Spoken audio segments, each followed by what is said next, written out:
geography lessons. Today, we are looking at volcanoes in the developed world. In this lesson, we'll cover why volcanoes are still a hazard in developed countries, examples of volcanoes in developed countries, how developed countries manage volcanic hazards, and the challenges and benefits of living near volcanoes. Volcanoes are not just hazards for developing countries. They can also affect developed countries.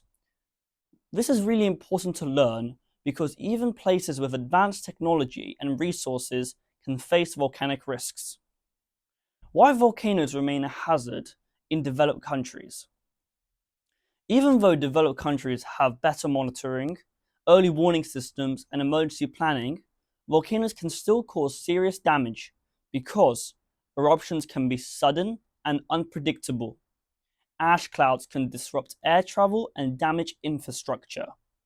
Lava flows and pyroclastic flows can destroy property, and volcanic gases can affect health and the environment.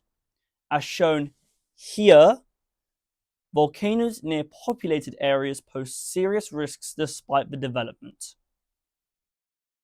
Examples of volcanoes in developed countries, like the Mount St. Helens in the United States during 1980, Edexcel B, Iceland in 2010, and Mount Etna, Italy.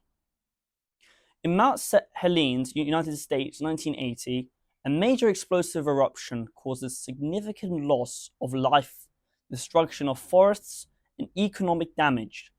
It showed that developed countries still face a huge volcanic hazards. Edexcel, Iceland, 2010. This eruption produced ash clouds that disrupted air travel across Europe for several weeks, highlighting how volcanoes can impact transport and economy. Mount Etna in Italy is Europe's most active volcano, which regularly erupts, affecting nearby towns.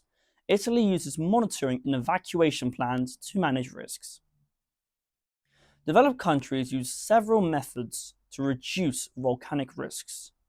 This is by monitoring volcanoes, evacuation plans, public education, and land use planning.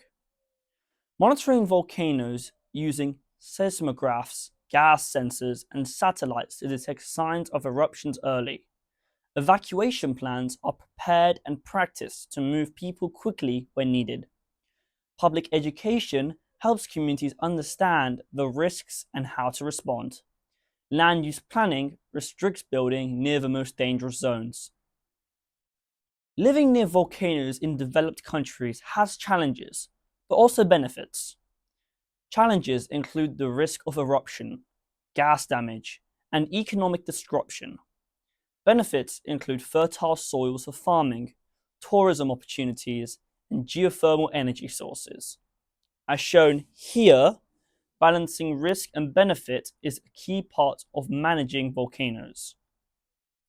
So to recap, volcanoes remain hazards in developed countries despite advanced technology. Examples include Mount St. Helens, Edexcel, and Mount Etna. Developed countries manage hazards through monitoring, evacuation, and education. There are both risks and benefits to living near volcanoes. Now that you've learned about volcanoes in the developed world, you can explain why these countries still face volcanic hazards and how they manage the risks.